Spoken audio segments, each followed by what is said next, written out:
Wanted to bring you guys along and show you how I make my grandmother's chocolate pie.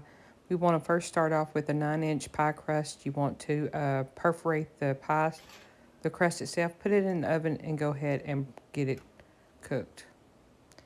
Then you want to start off with putting in your chocolate cocoa. You can also use chocolate morsels, but I go ahead and use 4 tablespoons of cocoa.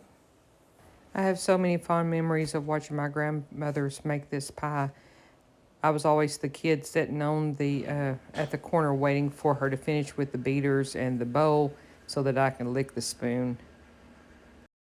Right now all I'm doing is mixing up all of the dry ingredients. The next thing you want is 5 tablespoons of all-purpose flour. Put that in your container, and as you're going along you just want to incorporate it all together.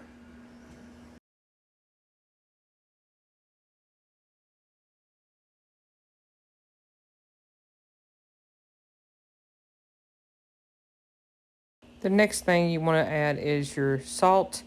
I use a plain salt, but it's a fourth of a teaspoon of table salt. And then you want to add 3/4 cup of sugar. And I'm going to tell you, I made this one with 3/4 because of where I was taking it. But I actually like to go ahead and add 1 full cup of sugar. Okay, there's many ways of doing this, and for me it's just really simple to just crack it and separate the two back and forth. You'll see how I do this, but you want to separate the egg yolks from the egg whites. Make sure you don't get anything else in that egg white. It needs to be in a clean, dry bowl. Make sure there's no water or anything, and try not to get any of the egg yolk inside there.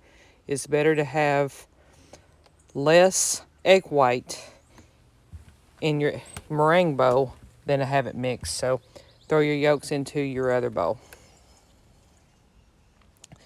When that's done, then go ahead and add 1.5 cups of whole milk, and then start blending it together, mix it up together.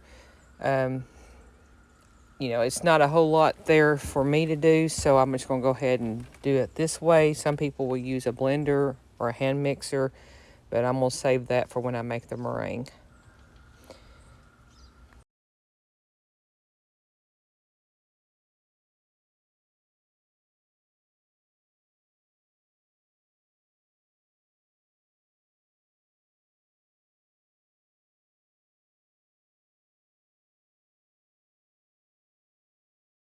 Just be sure you get it whisked up really well. Make sure there's not any lumps from the flour.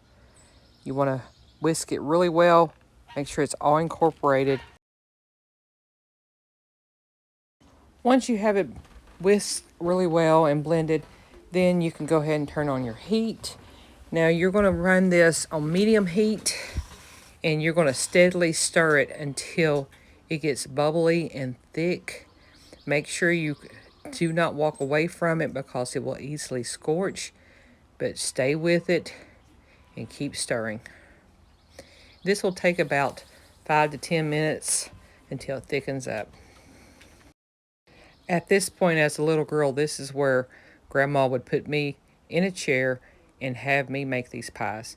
I would sit and I would stir and stir so that it did not scorch the bottom, but she was always had a close eye on me to make sure that I didn't get burnt or that I didn't burn the bottom. As you can see, it's already starting to lump up. It's starting to thicken up. Just stay with it. Keep stirring.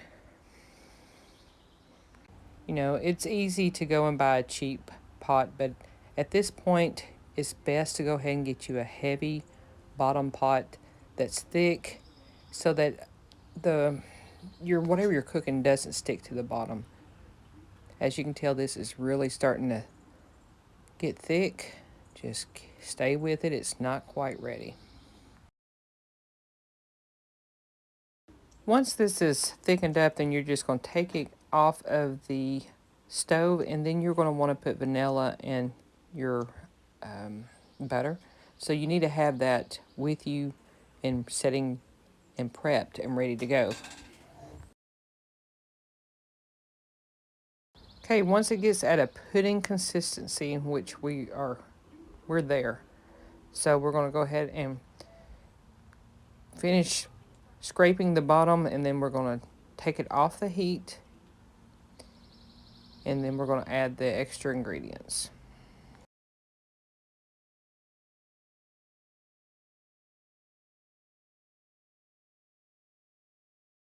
So it's 1 tablespoon of butter,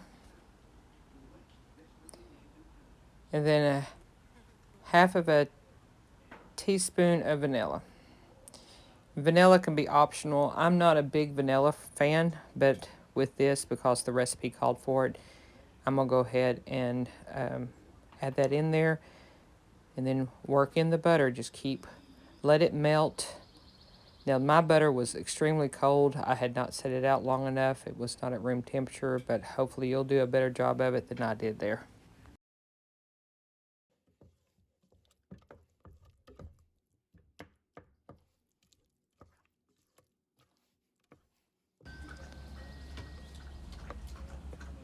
The pudding is so hot that it pretty much melts that. So you don't have to have it on heat at this point. And once it's done and it's melted, then you just want to pour the chocolate pudding or the chocolate pie filling into the pie shell. And I had already pre-cooked it, and it did shrink on the sides, so I've got an ugly pie shell, but it will taste wonderful.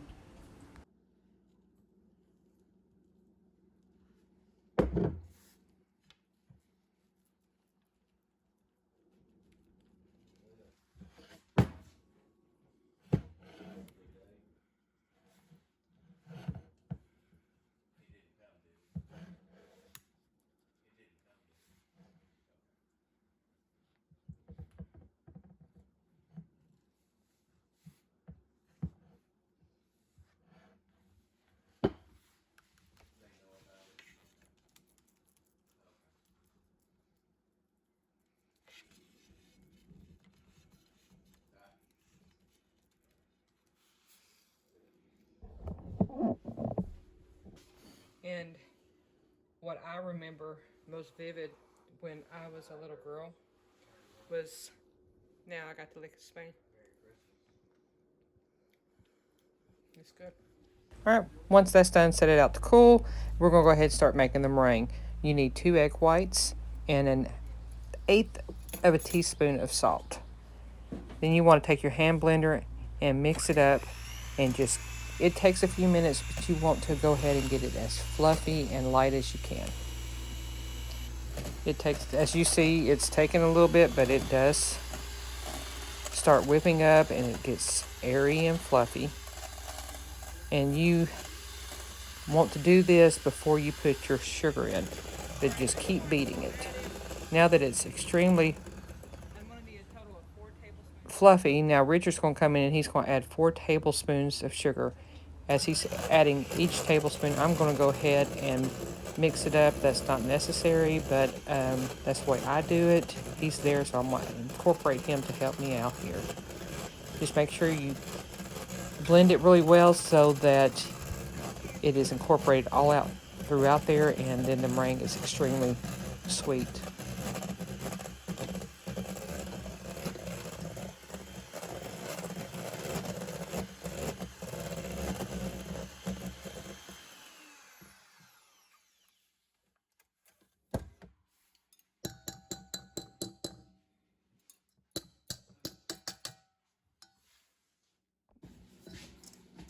Okay, so now that the meringue is made, all I've got to do is scrape it out of the bowl and put it onto the pie.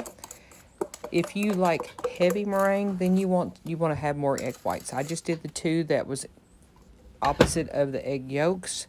I like the meringue, but my father, who is going to get this pie, does not like a whole lot of meringue, and so he always scrapes it off, so I'm not going to make any extra. But if you wanted extra, just whip up egg whites and then add 2 tablespoons of sugar for every egg white that you put in there. Now that we got then put it in the oven at 350 degrees until it's golden brown. Brown the top. And then once it's done, set it out to cool. And it's ready to go. Thanks for watching. Please subscribe. Leave us any comments. And Have a blessed holiday. Enjoy your new year and stay safe. Thanks for watching.